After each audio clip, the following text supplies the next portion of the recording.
ഇറാന്റെ പരമോന്നത നേതാവ് അയത്തുള്ള അലി ഖമേനി അമേരിക്കയുടെയും ഇസ്രയേലിന്റെയും സംയുക്ത സൈനിക നടപടിയിൽ കൊല്ലപ്പെട്ടിരിക്കുന്നു. ഒരു രാജ്യത്ത് കടന്നുകയറി അവരുടെ നേതാവിനെ തടങ്കലിലാക്കുക, മറ്റൊരു രാജ്യത്ത് കടന്നുകയറി സൈനിക നടപടിയിലൂടെ അവരുടെ നേതാവിനെ വധിക്കുക.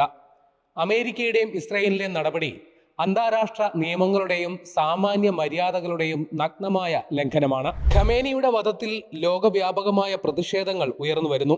സ്ത്രീകളും കുട്ടികളും അടക്കമുള്ളവർ ഇറാനിൽ കണ്ണീർ പൊഴിക്കുന്ന ദൃശ്യങ്ങൾ ലോകമാധ്യമങ്ങൾ നമുക്ക് മുന്നിൽ എത്തിക്കുന്നുണ്ട്. അമേരിക്ക എന്ന തമ്മാടി രാഷ്ട്രം അതിന്റെ നേതാവായ ഡൊണാൾഡ് ട്രംപിന്റെ വ്യക്തി താല്പര്യത്തിന് അനുസൃതമായി ഇല്ലാതാക്കിയ ഖമേനി ഇങ്ങനെയാണ് വ്യാഖ്യാനമുണ്ടാകുന്നത്. എന്നാൽ ട്രംപിനെ എന്ന പോലെ വിമർശന വിധേയമാക്കേണ്ട നേതാവ് തന്നെയാണ് ഖമേനി എന്നതാണ് യാഥാർത്ഥ്യം. ഇരുവരും സ്വാർത്ഥതയുടെ രണ്ട് വ്യത്യസ്ത മുഖങ്ങളാണെന്ന് മാത്രം. ഇറാനിൽ 1979 ഇസ്ലാമിക വിപ്ലവത്തിലൂടെ അധികാരത്തിൽ വന്ന ഭരണകൂടത്തിന്റെ പരമോന്നത നേതാവ് അയത്തുള്ള റോഹല്ല ഖൊമേനിയായിരുന്നു. ഇദ്ദേഹത്തിന്റെ പൂർവികർ ഇന്ത്യയുടെ ഉത്തർപ്രദേശ് സ്വദേശികളാണ്. രാജഭരണകൂടത്തിൽ നിന്നും അധികാരം പിടിച്ചെടുത്ത ഇസ്ലാമിക വിപ്ലവത്തിന്റെ ആസൂത്രകനും ഖൊമേനിയായിരുന്നു. അദ്ദേഹത്തിന്റെ അനുയായി മാത്രമായിരുന്നു Ayatollah Ali Khamenei. Ayatollah Ruhollah Khomeini 1989 അന്തരിച്ചപ്പോൾ പിൻഗാമിയെ നിശ്ചയിച്ചിരുന്നില്ല. തീവ്ര ഇസ്ലാമികവും യാഥാസ്ഥിതികവുമായ കാഴ്ചപ്പാട് മുന്നോട്ട് വയ്ക്കുന്ന ഖൊമേനിയസത്തിന്റെ മുഖ്യ വക്താവ് എന്ന നിലയിൽ അയത്തുള്ള അലി ഖമേനി ഇറാന്റെ പരമോന്നത പദവിയിലേക്ക് എത്തുകയായിരുന്നു. അയത്തുള്ള റൂഹല്ല ഖൊമേനി അന്തരിച്ചപ്പോൾ അദ്ദേഹത്തിന്റെ ശവമഞ്ചത്തിൽ നിന്ന് വസ്തുക്കൾ കൈക്കലാക്കാൻ വൻ പിടിവലി ഉണ്ടായെന്നതാണ് ചരിത്രം. തങ്ങളുടെ ആധ്യാത്മിക നേതാവിനെ ദൈവിക പ്രതിപുരുഷനായിട്ടാണ് ഇറാൻ ജനത കരുതിയിരുന്നത്. എന്നാൽ അതേ വൈകാരികമായ യാത്രയയപ്പ് ഖമേനിയുടെ കാര്യത്തിൽ ഉണ്ടാകുമോ എന്നതാണ് സംശയം. ഇസ്ലാമിക ഷിയ ഭരണകൂടത്തിന്റെ രണ്ടാമത്തെ പരമോന്നത നേതാവ് എന്ന നിലയിൽ ശക്തനായിരുന്നു ഖമേനി. തനിക്കെതിരായ നിലപാടുകളെയും പ്രതിഷേധങ്ങളെയും ഉരുക്കുമുഷ്ടി കൊണ്ട് അടിച്ചമർത്താൻ അയാൾക്ക് മടിയില്ലായിരുന്നു. എന്നാൽ ആദ്യ നേതാവ് ഖൊമേനിക്കുണ്ടായിരുന്ന ജനസ്വാധീനവും സ്വീകാര്യതയും ഖമേനിക്ക് അവകാശപ്പെടാനാകില്ല. അധിനിവേശത്തിലൂടെ എത്തിയ വിവിധ വംശങ്ങൾ അധികാരം കയ്യാളിയതാണ് ഇറാന്റെ ചരിത്രം. 16-ാം നൂറ്റാണ്ടിലുണ്ടായിരുന്ന സഫവിദ് രാജവംശമാണ് ഇന്നത്തെ ഇറാന്റെ വിത്തുപാകിയത്. ഷിയ ഇസ്ലാം രാജ്യത്തിന്റെ ഔദ്യോഗിക മതവിശ്വാസമായതും ഭിന്നിച്ചു നിന്ന വിവിധ ഭൂപ്രദേശങ്ങൾ ഏകീകരിക്കപ്പെട്ടതും ഈ കാലത്താണ്. രണ്ടാം ലോക മഹായുദ്ധകാലത്തും തുടർന്നുള്ള ശീതയുദ്ധകാലത്തും ഇറാൻ ഭരിച്ച പഹ്ലാവി രാജവംശവും ഈ കാലയളവിൽ ഇറാനിൽ അമേരിക്കയും ബ്രിട്ടനും ചെലുത്തിയ സ്വാധീനവുമാണ് ഇന്ന് ഇറാൻ അനുഭവിക്കുന്ന രാഷ്ട്രീയ പ്രതിസന്ധിയുടെ മൂലകാരണം. പഹ്ലാവി രാജവംശത്തെ തൂത്തെറിഞ്ഞ ഇസ്ലാമിക വിപ്ലവത്തിലൂടെ 1979 ഭരണം യാഥാസ്ഥിതിക ഷിയ വിഭാഗം കയ്യാളിയതോടെ ഇറാൻ അമേരിക്കയ്ക്കും സഖ്യകക്ഷികൾക്കും അപ്രിയരായി. പഹ്ലാവി രാജവംശത്തിന് കീഴിൽ പ്രധാനമന്ത്രി അടക്കമുള്ള അധികാര സ്ഥാനങ്ങൾ ഉണ്ടായിരുന്നുവെങ്കിലും പരമാധികാരി രാജാവായിരുന്നു. ഇതിനുശേഷം ഷിയ നേതൃത്വത്തിൽ മത ഭരണകൂടം നിലവിൽ വന്നപ്പോഴും സമാനമായിരുന്നു സ്ഥിതി. പ്രധാനമന്ത്രി അടക്കമുള്ളവർ ഉണ്ടായിരുന്നെങ്കിലും അവസാന വാക്ക് മത നേതൃത്വത്തിനും അതിന്റെ പരമോന്നത നേതാവ് അയത്തുള്ള അലി ഖമേനിയുമായിരുന്നു. 1939 ഇറാനിലെ മാർഷാദിൽ ജനിച്ച ഖമേനി കൗമാരകാലത്തെ മതപഠനത്തോടൊപ്പം തന്നെ ഇസ്ലാമിക വിപ്ലവധാരയ്ക്കൊപ്പം നിലകൊണ്ടു. പഹ്ലാവി രാജഭരണകൂടത്തിനെതിരായ സായുധ കലാപത്തിന് ആഹ്വാനം ചെയ്ത നവാബ് സഫാവിയുടെ അനുയായിയായിരുന്നു ഖൊമേനി.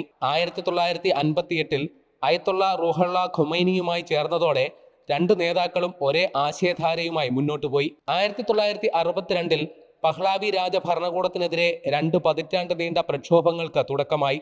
1964 ഖൊമേനിയെ നാടുകടത്തിയപ്പോഴും ഖമേനി പോരാട്ടം തുടർന്നു. 1971 പിടിയിലായതിനു ശേഷം കൊടിയ പീഡനങ്ങൾക്ക് ഇരയായിട്ടുണ്ടെന്നും ഖമേനിയുടെ ജീവചരിത്രത്തിൽ പറയുന്നുണ്ട്. 1979 ഇസ്ലാമിക വിപ്ലവത്തിലൂടെ രാജവാഴ്ച അവസാനിച്ചപ്പോൾ അയത്തുള്ള റൂഹല്ല ഖൊമേനി ഇറാനിൽ തിരിച്ചെത്തുകയും രാജ്യത്തിന്റെ പരമോന്നത നേതാവാവുകയും ചെയ്തു. റൂഹല്ല ഖൊമേനിയുടെ നേതൃത്വത്തിൽ ഭരണകൂടം നിലവിൽ വന്നപ്പോൾ അയത്തുള്ള അലി ഖമേനിയായിരുന്നു സഹപ്രതിരോധ മന്ത്രി. ഈ സമയത്താണ് ഇസ്ലാമിക് റവല്യൂഷണറി ഗാർഡ് എന്ന സൈനിക വ്യൂഹം നിലവിൽ വന്നത്. ഇറാന്റെ ഔദ്യോഗിക സൈന്യത്തിന് സമാന്തരമായുള്ള ഒരു സൈനിക സംഘമാണ് ഇത്. ഇസ്ലാമിക ഭരണകൂടത്തിന്റെയും പരമോന്നത നേതാവിന്റെയും സുരക്ഷ ലക്ഷ്യമാക്കി പ്രവർത്തിക്കുന്ന സംഘമാണ് ഇത്. 1981 വധശ്രമത്തിൽ നിന്ന് രക്ഷപ്പെട്ടതിന് പിന്നാലെ 82 85 പ്രസിഡന്റ് പദവിയിലേക്ക് തെരഞ്ഞെടുക്കപ്പെട്ടപ്പോൾ അയത്തുള്ള അലി ഖമേനി ഇറാൻ രാഷ്ട്രീയത്തിലെ അനിഷേധ്യ സാന്നിധ്യവുമായി. അയത്തുള്ള റൂഹല്ല ഖൊമേനിയുടെ പിന്തുടർച്ചക്കാരനായി നിശ്ചയിച്ചിരുന്നത് ഹൊസൈൻ അലി മോണ്ടസേറിയെയായിരുന്നു. എന്നാൽ ഇരു നേതാക്കളും തമ്മിൽ അഭിപ്രായ വ്യത്യാസം ഉടലെടുക്കുകയും മോണ്ടസേറി ഖൊമേനിയുടെ വലിയ വിമർശകനായി മാറുകയും ചെയ്തിരുന്നു. 1989 ഖൊമേനി അന്തരിച്ചപ്പോൾ അപ്രതീക്ഷിതമായാണ് ഷിയ മത നേതൃത്വം അയത്തുള്ള അലി ഖമേനിയെ പരമോന്നത നേതാവിന്റെ പിന്തുടർച്ചക്കാരനായി തെരഞ്ഞെടുത്തത്. അയത്തുള്ള എന്നത് ഷിയ മതവിശ്വാസ പ്രകാരമുള്ള ഒരു സ്ഥാനപ്പേരാണ്. ദൈവിക പ്രതിപുരുഷനായി കരുതപ്പെടുന്നയാൾ. അലി ഖമേനിക്ക് അയത്തുള്ള എന്ന പദവിയിലെത്താനുള്ള യോഗ്യതയില്ലെന്ന് വിശ്വസിക്കുന്നവരുമുണ്ടായിരുന്നു. മതപാണ്ഡിത്യത്തിന്റെ അടിസ്ഥാനത്തിൽ അയത്തുള്ള പദവി നിശ്ചയിക്കാമെന്ന് 1989 ഭരണഘടന ഭേദഗതി ചെയ്തതോടെ സംശയാലുക്കളുടെ വായടപ്പിക്കുകയും ചെയ്തു. ഷിയ വിശ്വാസ പ്രമാണമനുസരിച്ച് ദൈവിക പ്രതിപുരുഷനായ പരമോന്നത നേതാവിന് സകല അധികാരങ്ങളും നിക്ഷിപ്തമായിരിക്കും. രാജ്യത്തിന്റെ പരമോന്നത പദവിയിലും ആധ്യാത്മികമായി നേതൃത്വം നൽകുമ്പോഴും രാജ്യത്തിന്റെ വിദേശ നയത്തിൽ ഖമേനിയുടെ കാഴ്ചപ്പാട് പ്രകടമായിരുന്നു. പാശ്ചാത്യ രാജ്യങ്ങൾ ഇറാനെ വരിഞ്ഞു മുറുക്കിയപ്പോൾ അവർക്കെതിരെ സായുധ സംഘങ്ങളെ സജ്ജമാക്കിയതിനു പിന്നിലും ഖമേനിയുടെ താൽപ്പര്യമാണ്. ഭീകര സംഘടനകളായ ഹിസ്ബുള്ള, ഹമാസ്, ഹൂത്തി എന്നിവർക്ക് ഇറാനിൽ നിന്ന് പണവും ആയുധവും യഥേഷ്ടം എത്തി. ഭരണഘടനാ ഭേദഗതികൾ നിരന്തരമായി കൊണ്ടുവന്ന് തന്റെ മുൻഗാമിയേക്കാൾ കൂടുതൽ സ്വാധീനവും അധികാരവും അയത്തുള്ള അലി ഖമേനി ഉറപ്പാക്കിയിരുന്നു. പൊതുനയം രൂപീകരിക്കൽ, 12-അംഗ കൗൺസിൽ ഓഫ് ഗാർഡിയൻസിനെ നിശ്ചയിക്കുക, നയസമീപനങ്ങളിൽ വോട്ടിങ്ങിന് ഉത്തരവിടൽ അടക്കമുള്ള കാര്യങ്ങളിൽ അവസാന വാക്ക് ഖമേനിയുടേതായിരുന്നു. തന്റെ കീഴിൽ പ്രവർത്തിച്ച വിവിധ പ്രസിഡന്റുമാരുമായി യോജിച്ചും കലഹിച്ചും ഖമേനി അനിഷേധ്യനായി തുടർന്നു. സാമൂഹ്യ പരിവർത്തനത്തിന് ശ്രമിക്കുകയും പാശ്ചാത്യ രാജ്യങ്ങളോട് ചേർന്ന് പ്രവർത്തിക്കുകയും ചെയ്ത മുഹമ്മദ് ഖാത്തമിക്ക് പകരം മഹ്മൂദ് അഹമ്മദ് നിജാദിനെ അവരോധിച്ചതിന് പിന്നിലും ഖമേനിക്ക് പങ്കുണ്ട്. തെരഞ്ഞെടുപ്പ് ഫലപ്രഖ്യാപനത്തിന് പിന്നാലെ വലിയ പ്രക്ഷോഭങ്ങൾ ഉയർന്നപ്പോൾ തെരഞ്ഞെടുപ്പ് ഫലത്തെ പിന്താങ്ങുകയും പ്രക്ഷോഭങ്ങളെ അടിച്ചമർത്തുകയും ചെയ്യുന്ന നിലപാടാണ് ഖമേനി എടുത്തത്. ഇതേ നിജാദുമായി ഖമേനി കലഹിക്കുകയും തെരഞ്ഞെടുപ്പിൽ മത്സരിക്കാൻ 2017 അയോഗ്യത കൽപ്പിച്ചതും ചരിത്രം. ആണവ കരാർ അടക്കമുള്ള വിഷയങ്ങളിൽ അമേരിക്ക അടക്കമുള്ള പാശ്ചാത്യ രാജ്യങ്ങളുമായി ധാരണയുണ്ടാക്കാൻ ഖമേനിയുടെ നേതൃത്വത്തിലുള്ള ഭരണകൂടത്തിനായി. എന്നാൽ ആണവ കരാറിൽ നിന്ന് അമേരിക്ക ഏകപക്ഷീയമായി പിന്മാറുകയും Islamic Revolutionary Guard commander Hossein സുലൈമാനിയുടെ വധവും ഉണ്ടാവുകയും ചെയ്തതോടുകൂടി അമേരിക്കയും ഇറാനും തമ്മിൽ പരിഹരിക്കാനാകാത്ത വിധം അകൽച്ചയിലായി.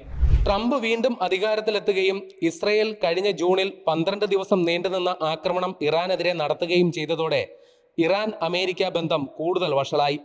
രാജ്യത്ത് ഉയർന്ന ആഭ്യന്തര കലാപം അമേരിക്കൻ സ്പോൺസേഡ് ആണെന്ന് ഇറാൻ ആരോപിക്കുന്നുണ്ടെങ്കിലും യാഥാസ്ഥിതിക ഭരണകൂടത്തിനെതിരെ വലിയ അവമതിപ്പ് ഇറാനിൽ ഉയർന്നിരുന്നു എന്നത് വ്യക്തമാണ്.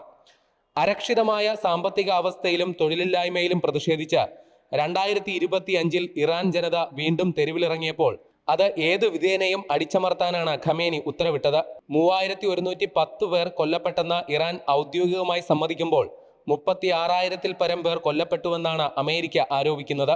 ഇന്റർനെറ്റ് നിരോധനവും വാർത്താ മാധ്യമങ്ങൾക്കുള്ള സെൻസറിങ്ങും ഏർപ്പെടുത്തി യഥാർത്ഥ ചിത്രം പുറത്തുവരാതിരിക്കാൻ ഇറാൻ നടപടിയെടുക്കുകയും ചെയ്തിരുന്നു. കഴിഞ്ഞ ജൂണിൽ ഇസ്രയേൽ ഇറാനെ ആക്രമിച്ചപ്പോൾ അയത്തുള്ള അലി ഖമേനിയെ വധിക്കാൻ പദ്ധതിയിട്ടിരുന്നെങ്കിലും ഇതിന് അമേരിക്കൻ ഭരണകൂടം അനുമതി നൽകിയിരുന്നില്ല. രക്തസാക്ഷിത്വം താൻ ആഗ്രഹിക്കുന്നതായി ഖമേനി പൊതുവേദിയിൽ പരസ്യമായി പറഞ്ഞിട്ടുമുണ്ട്.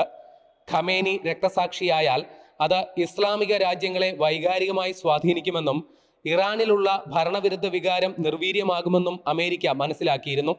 എന്നാൽ ഇപ്പോൾ ആക്രമണം തുടങ്ങിയതിന്റെ ആദ്യഘട്ടത്തിൽ തന്നെ ഖമേനി കൊല്ലപ്പെട്ടിരിക്കുന്നു. 36 വർഷം ഒരു രാജ്യത്തെ അടക്കി ഭരിച്ചിരുന്ന ഒരു നേതാവ് രക്തസാക്ഷി പരിവേഷത്തോടെ അരങ്ങൊഴിഞ്ഞു. ഭരണമാറ്റമാണ് അമേരിക്ക ലക്ഷ്യമിടുന്നതെങ്കിൽ ഖമേനിയുടെ രക്തസാക്ഷിത്വം അമേരിക്കൻ അനുകൂല സർക്കാർ രൂപീകരണത്തിലേക്ക് നയിക്കില്ല എന്നുള്ളത് വ്യക്തം. ഇറാനിലുള്ള എണ്ണ സമ്പത്തിലാണ് അമേരിക്കയുടെ കണ്ണ് എങ്കിലും അതിനും കടമ്പകൾ ഏറെയാകാനാണ് സാധ്യത.